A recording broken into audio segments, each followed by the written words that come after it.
Hello guys, मैं अनीता देवी। मेरे channel पर आप सबका एक बार फिर से स्वागत है। और आज हम करेंगे समकालीन विश्व में राजनीति, जो बुक है हमारी पॉलिटिकल साइंस की दूसरी, उसका लेसन नंबर 3।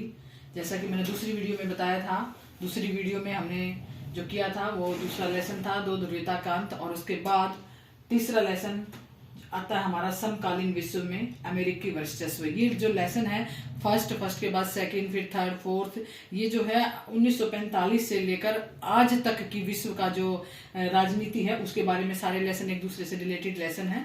तो हम तीसरी स्टेज पर पहुंच गए हैं, जिसमें समकालीन विश्व में अमेरिकी वर्चस्व।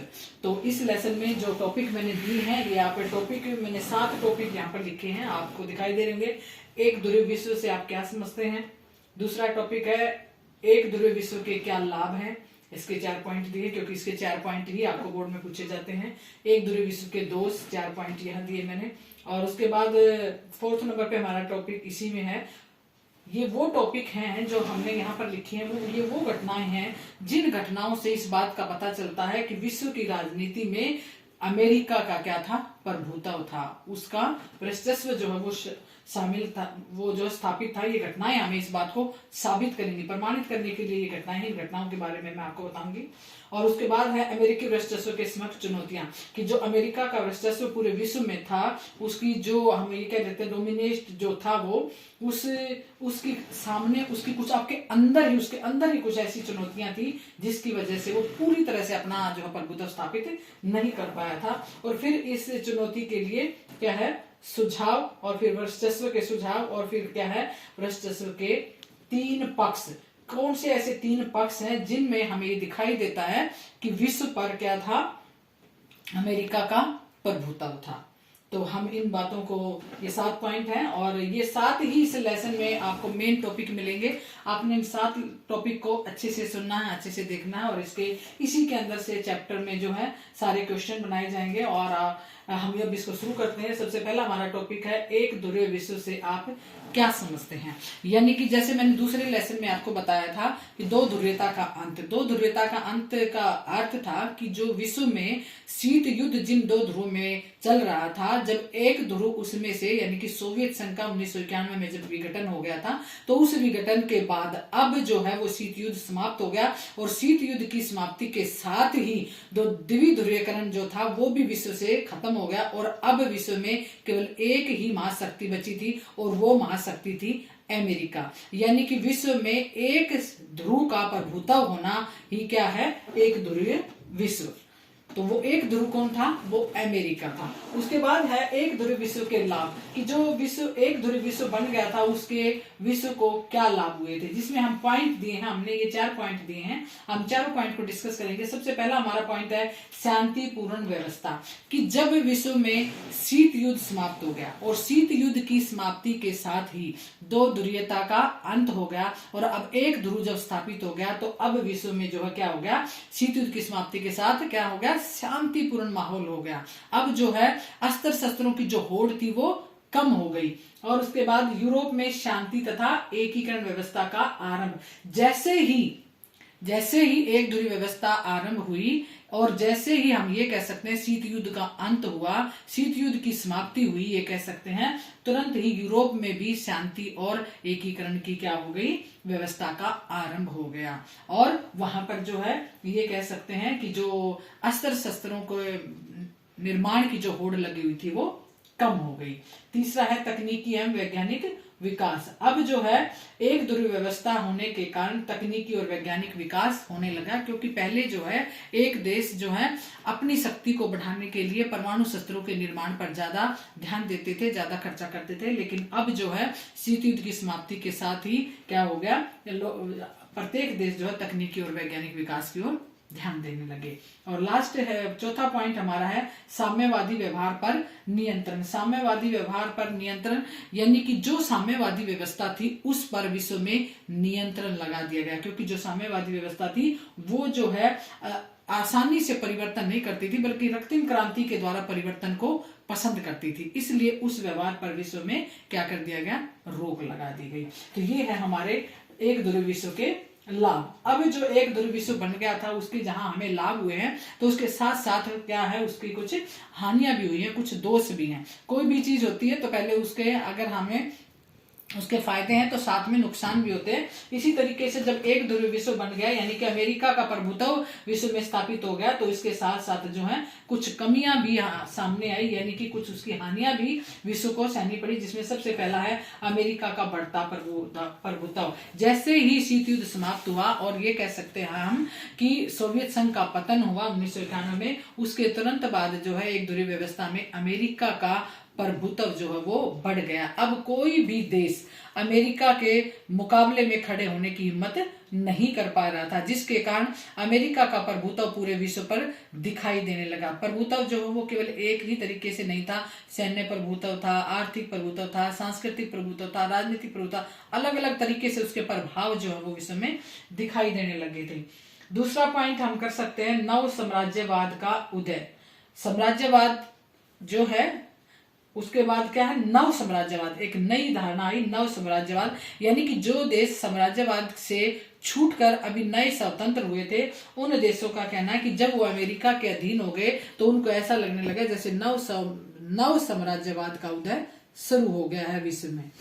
नेक्स्ट है आर्थिक सहायता में पक्षपात। जब एक ध्रुव विश्व बन गया, अमेरिका का प्रभाव पूरे विश्व पर हो गया तो आर्थिक सहायता में भी पक्षपात होने लगा। जो विश्व बैंक है, मुद्रा कोष है, ये सब जो है किसके कंट्रोल में आ गए, इनके ऊपर अमेरिका का प्रभाव पड़ गया। और जो देश अमेरिका के नियंत्रण में थे यानी अमेरिका के साइड थे, पूंजीवादी देश थे, उनको अधिक आर्थिक सहायता दी जाती थी। इस तरह का पक्षपात भी विश्व में होने लगा था।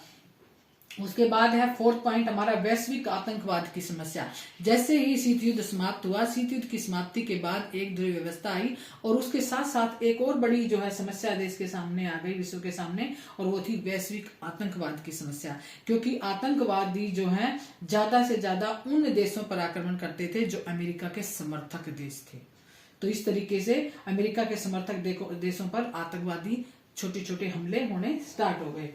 उसके बाद ये पॉइंट के बाद हम नेक्स्ट टॉपिक पर आएंगे। ये जो टॉपिक है, 4 टॉपिक मैंने इसमें लिए हैं। ये टॉपिक जो है ये इस बात को साबित करते हैं कि अमेरिका समकालीन विश्व पर अमेरिका का प्रभुत्व था। कैसे अमेरिका ने इन घटनाओं के द्वारा इस बात को प्रमाणित किया कि अमेरिका महाशक्ति देश है। जैसे सबसे पहला अगर हम ले तो ये है प्रथम खाड़ी युद्ध। प्रथम खाड़ी युद्ध के बारे में अगर मैं बताऊं आपको तो प्रथम खाड़ी युद्ध में जो ये 1991 में ये प्रथम खाड़ी युद्ध हुआ था। और ये प्रथम खाड़ी युद्ध जो है 1990 में क्या हुआ, जो इराक के जो थे तानाशाह सद्दाम हुसैन, उन्होंने क्या किया, उनके पास जो छोटा सा देश था कुवैत, उसके ऊपर जो है क्या किया, अपना नियंत्रण स्थापित करके उसको अपने कब्जे में ले लिया। और जैसे ही इराक ने कुवैत को अपने कब्जे में लिया तो अमेरिका इस बात को जो है क्या है सहन नहीं कर पाया और अमेरिका ने और छोटे देशों के साथ मिलकर लगभग 34 देशों की जो है 6,60,000 के आसपास सेना ने सबने मिलकर क्या किया, अमेरिका के उसमें निर्देशन में या उसके नेतृत्व में हम कह सकते हैं इराक पर हमला बोल दिया। और इराक पर हमला बोलने के बाद जो है बहुत इसकी जो है अंतर्राष्ट्रीय स्तर पर जो है क्या किया गया, इसके बारे में इसकी आलोचना की गई, लेकिन फिर भी जो है अमेरिका ने उस हमले को नहीं रोका। आखिर में इराक में जो है इराक ने क्या किया, कुवैत को अपने नियंत्रण से मुक्त कर दिया, यानी कि उसको छोड़ दिया। जब उसने उसको छोड़ दिया तब जो है उस युद्ध को क्या किया, वापस समाप्त करने की घोषणा अमेरिका के द्वारा की गई। ये जो युद्ध है, ये जो प्रथम खाड़ी युद्ध है, इसको जो है ये जनवरी 1991 में हुआ था। तो इसको जो है इसके और भी नाम है, इसको ऑपरेशन डेजर्ट स्टॉर्म भी कहा जाता है। तो अगर ये क्वेश्चन हो ऑपरेशन डेजर्ट स्टॉर्म क्या है उस पर नोट लिखे तो उसमें भी प्रथम खाड़ी युद्ध आएगा। इसमें अमेरिका की आलोचना की गई लेकिन फिर भी अमेरिका ने अपना कार्य पूरा किया। किसी भी तरीके से जो है वो उस आलोचना की तरफ उन्होंने ध्यान नहीं दिया, जो इस बात को साबित करती है कि अमेरिका की जो सैन्य शक्ति है वो सबसे ऊपर है और अमेरिका अपनी सैन्य शक्ति पर क्या करता है, गर्व करता है और उसका इस्तेमाल उसने अपने प्रभुत्व को स्थापित करने के लिए किया। दूसरा हमने लिखा है यहाँ पर सूडान एवं अफगानिस्तान पर बमबारी। ये 1990 में उसने सद्दाम हुसैन ने जो है उसमें कब्जा किया कुवैत पर, और 1991 में जो है ये प्रथम खाड़ी युद्ध जो किया गया था। और ये सूडान और अफगानिस्तान पर बमबारी ये जो है की गई थी 1998 में। संयुक्त राज्य अमेरिका ने अपना वर्चस्व जो है, अपना प्रभुत्व सिद्ध करने के लिए 1998 में नैरोबी और तंजानिया जो 2 देश हैं उनमें क्या किया, अमेरिकन जो दूतावास थे उन पर बम विस्फोट कर दिया। और अमेरिका दूतावास पर क्या कर दिया, बम विस्फोट कर दिया। और आतंकवाद के जो ठिकाने थे वहां पर, यहाँ पर जो है ये जो स्थान है यहाँ पर तंजानिया में, उधर पर जो आतंकवाद के जो ठिकाने थे अलकायदा के, उन ठिकानों पर बमबारी उन्होंने क्या कर दी, शुरू कर दी। और उसका भी जो है इन पर करने के बाद भी इस विश्व में कई जो है तरह के से इसकी भी, जैसे इसकी आलोचना की गई इसी प्रकार से इसकी भी आलोचना की गई, लेकिन अमेरिका ने उन आलोचनाओं की तरफ कोई भी ध्यान नहीं दिया। और इस घटना से भी उन्होंने इस बात को साबित कर दिया कि अमेरिका जो है अपना प्रभुत्व विश्व में रखता है। तीसरी घटना है 9/11 की घटना, इसको 9/11 की घटना बोला जाता है। हमारे देश में क्या करते हैं, हमारे देश में हम डेट को पहले बोलते हैं और मंथ को बाद में बोलते हैं, यानी कि तिथि पहले महीना बाद में बोलते हैं। लेकिन जो अमेरिका है, अमेरिका में क्या करते हैं, महीने को पहले बोलते हैं और डेट को बाद में। तो ये हमारा 9/11 का मतलब है 11 सितंबर।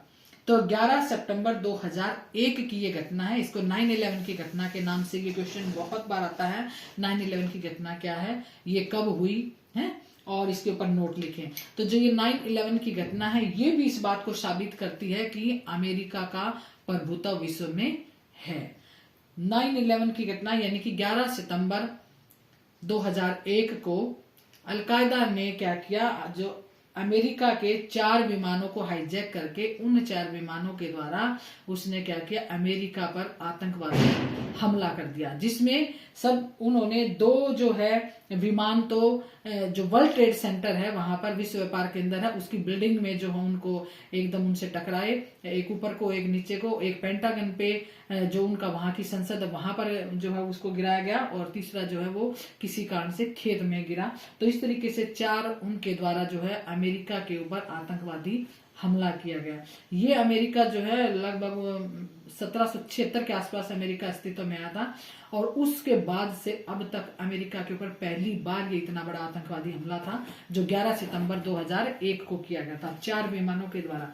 जो वर्ल्ड ट्रेड सेंटर पर हमला किया गया तो पूरी बिल्डिंग जो है उसको तो नुकसान हुआ ही हुआ, उसके अंदर काम करने वाले बहुत सारे लोग भी जो है इस आतंकवादी हमले में मारे गए थे। और इस आतंकवादी हमले का जो है बदला लेने के लिए जिस अलकायदा के द्वारा ये हमला किया गया था, अमेरिका ने क्या किया, ऑपरेशन एंड्यूरिंग फ्रीडम चलाया।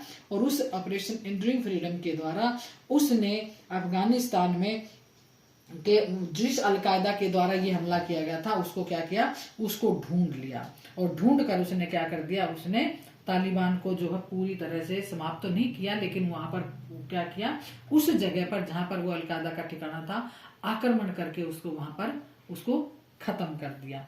तो इस तरीके से इस बात की भी जो है विश्व में आलोचना हुई कि संयुक्त राष्ट्र संघ से परमिशन नहीं ली गई, लेकिन फिर भी जैसे पहली घटनाओं में अमेरिका ने उस बात की तरफ ध्यान नहीं दिया, आलोचना की तरफ, इसी प्रकार इसमें भी अमेरिका ने उस आलोचना की ओर कोई ध्यान नहीं दिया और उसने उस अपने आतंकवादी हमले का क्या किया, बदला लिया। और ये घटना जो थी ये अमेरिका के वर्चस्व को सिद्ध करती थी।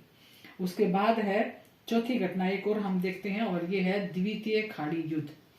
ये प्रथम खाड़ी युद्ध था और वो क्या है, द्वितीय खाड़ी युद्ध। इसको जो है ऑपरेशन इराकी फ्रीडम के नाम से भी जानते हैं हम, ऑपरेशन इराकी फ्रीडम। ये 2003 की घटना है। 2003 में राष्ट्रपति कौन थे, जॉर्ज बुश।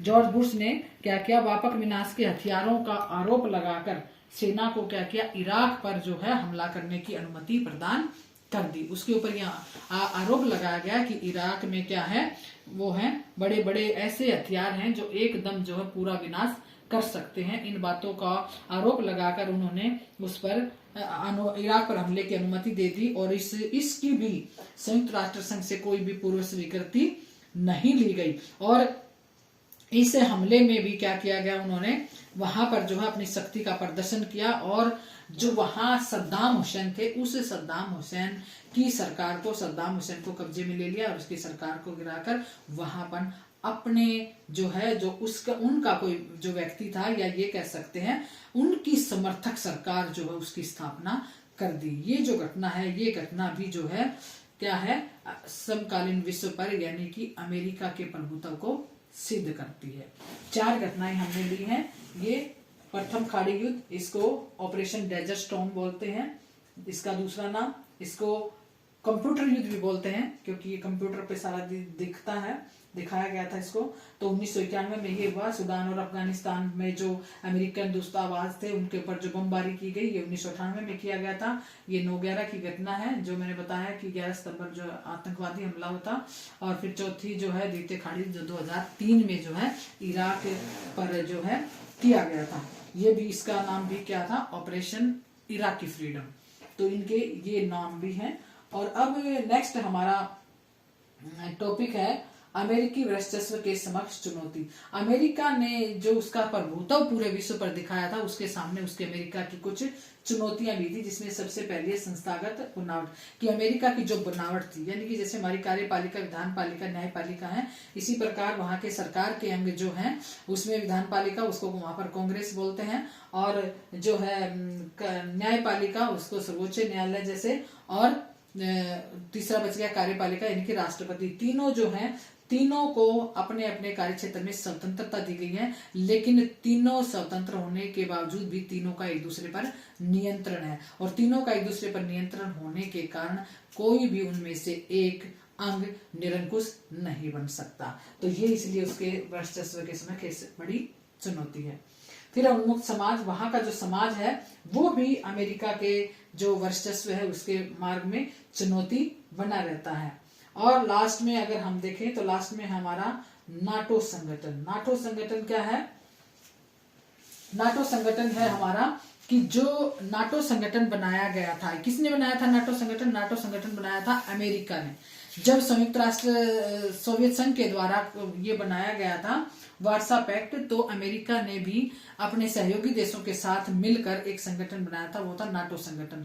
अब अमेरिका को जो है निरंकुश बनने में एक चुनौती जो है या अपना प्रभुत्व स्थापित करने में एक चुनौती नाटो संगठन की भी थी, क्योंकि अमेरिका को हर समय इस बात का डर रहता था कि जो नाटो में जो और अन्य सदस्य देश हैं वो कभी भी अमेरिका का विरोध कर सकते हैं और उससे अलग हो सकते हैं। तो इस तरीके से जो है ये क्या था, नाटो संगठन से भी अमेरिका के वर्चस्व को चुनौती थी। और ये है आर्थिक क्षेत्र। अगर हम आर्थिक क्षेत्र को देखें तो आर्थिक क्षेत्र में भी अमेरिका वर्चस्व को चुनौती थी। अमेरिका को जो है चीन, भारत, जापान, यूरोपियन देश मिलकर क्या है आर्थिक क्षेत्र में निरंतर चुनौतियां दे रहे थे।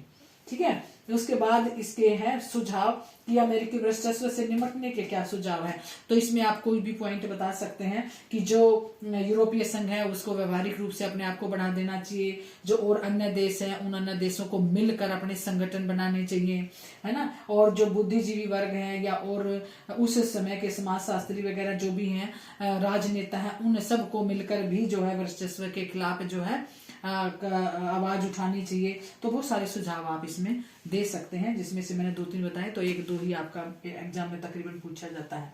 लास्ट टॉपिक है अमेरिकी वर्चस्व के 3 पक्ष।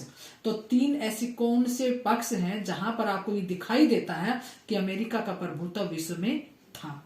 सैन्य वर्चस्व, आर्थिक और सांस्कृतिक, तीनों बताने। सैन्य वर्चस्व में आपने सेम वही बताने जो मैंने इस 4th पॉइंट में बताए थे कि सैन्य वर्चस्व था, यानी कि अमेरिका एक ऐसा देश था जिसकी सबसे मजबूत सेना थी, मजबूत सेना थी। और रिकॉर्ड में बताया जाता है कि अमेरिका जो है अपने सैन्य शक्ति के ऊपर सबसे अधिक क्या करता है, खर्चा करता है। और सबसे अधिक खर्चा करने के बाद अमेरिका जो है सबसे आधुनिक सैन्य शक्ति को लिए हुए है, और उसकी उस आधुनिक सैन्य शक्ति के कारण ही जो है दूसरे देश उससे क्या करते हैं, उसका मुकाबला करने से डरते हैं। 11 सितंबर 2001 की घटना, 9/11 की घटना का जो अमेरिका ने एंड्रिक फ्रीडम चलाकर ऑपरेशन एंड्रिक चलाया था, जो उसके द्वारा उसने सिद्ध कर दिया कि उसका सैनिक वर्चस्व विश्व के ऊपर है, यानी कि सैन्य रूप में वो सबसे शक्तिशाली है।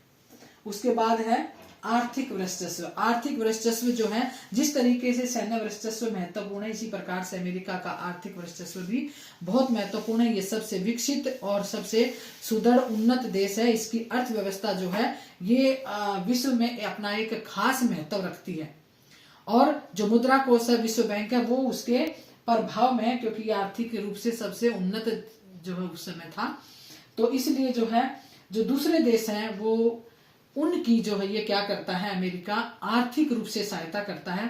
और नव स्वतंत्र देश जब नए स्वतंत्र होते हैं तो वो आर्थिक रूप से इनसे सहायता लेते हैं। और सहायता जब ये जिस देश की सहायता करता उस देश को अपने क्या करता, अपने प्रभुत्व में रखता है। तो इस तरीके से ये आर्थिक वर्चस्व भी विश्व में साबित करता है। और जो देश इसका जो है क्या कह सकते हैं हम, जो देश इससे आर्थिक सहायता लेता है वो पूरी तरह इसके नियंत्रण में आ जाता है। जैसे अगर हम देखें, जब 9/11 की घटना में अगर हम देखें तो वहां पर जब इन्होंने एंड्रिंग फ्रीडम में जब चलाया था तो वहां पाकिस्तान की ये हमेशा जो है आर्थिक सहायता करता है। तो उस समय इसने अपना सैन्य ठिकाना पाकिस्तान में बनाया और पाकिस्तान से ना परमिशन ली और ना उससे पूछा, वहां अस्त्र शस्त्रों का अपना वहां पर भंडार रखकर वहां पर तालिबान में उन्होंने ये क्या, अफगानिस्तान में पूरा अपना ऑपरेशन चलाया उस अलकायदा के खिलाफ। तो आज भी अमेरिका के जो है वहां पर इसके अस्त्र शस्त्रों का भंडार है। तो इस बात से साबित होता है कि ये अपना आर्थिक वर्चस्व भी विश्व पर रखता था। और लास्ट है सांस्कृतिक वर्चस्व। जहां पर सैन्य वर्चस्व था, इसका प्रभुत्व था, आर्थिक था, प्रभाव था, ये कह सकते हैं, तो सांस्कृतिक प्रभाव भी था। अमेरिका में जिस तरह की भाषा बोलते हैं लोग वैसे ही बोलने की कोशिश करते हैं। अमेरिका में जिस तरीका का व्यवहार है पश्चिमी सभ्यताएं जो उसके नियंत्रण के देशों सब में उसका जो है व्यवहार आपको देखने को मिलता है। अगर हम ध्यान दें इस बात पे तो नीली जीन्स, फास्ट फूड, पिज्जा, ये सब जो है अमेरिका की देन मानी जाती है, जो अमेरिका के सांस्कृतिक प्रभाव को देखती है। अमेरिका की नीली जींस विश्व के लगभग सभी देशों में जो है उसको क्या किया जाता है, पहना जाता है। इस प्रकार से हम ये कह सकते हैं कि जो हमारे भारतीय समाज में भी जो खुलापन आज आ गया है, वो खुलापन भी इस बात को साबित करता है कि सांस्कृतिक वर्चस्व अमेरिका का विश्व के सभी देशों पर है। तो ये जो क्वेश्चन है, जैसे वर्चस्व के 3 पक्ष ये हैं, ये इसके बाद ये वाला जो क्वेश्चन है इसकी घटना का, ये सारे क्वेश्चन जो हैं मैंने इसमें आपकी जो है अपनी एनसीईआरटी की बुक जो सीबीएसई के लिए भी है और जो हरियाणा बोर्ड के लिए है और ओपन बोर्ड के लिए भी है, सीबीएसई की जो हमारी एनसीईआरटी की बुक है उसमें इस चैप्टर में जिन टॉपिक को दिया गया उन सब टॉपिक को मैंने इसमें कवर किया है। और इसमें जो एक्सरसाइज के जो चैप्टर के क्वेश्चन है उन क्वेश्चन को भी इसमें टच किया गया है। तो इसलिए जो टॉपिक मैंने आपको दिए हैं इन टॉपिक को आपने अच्छे से करना। फिर भी अगर किसी टॉपिक में कोई भी दिक्कत है तो आप कॉमेंट्स बॉक्स में जो है इसके बारे में लिख सकते हैं और इसके बारे में लिख सकते हैं और मैं उसके बारे में आपको जो है बताने की पूरी कोशिश करूंगी। Thank you.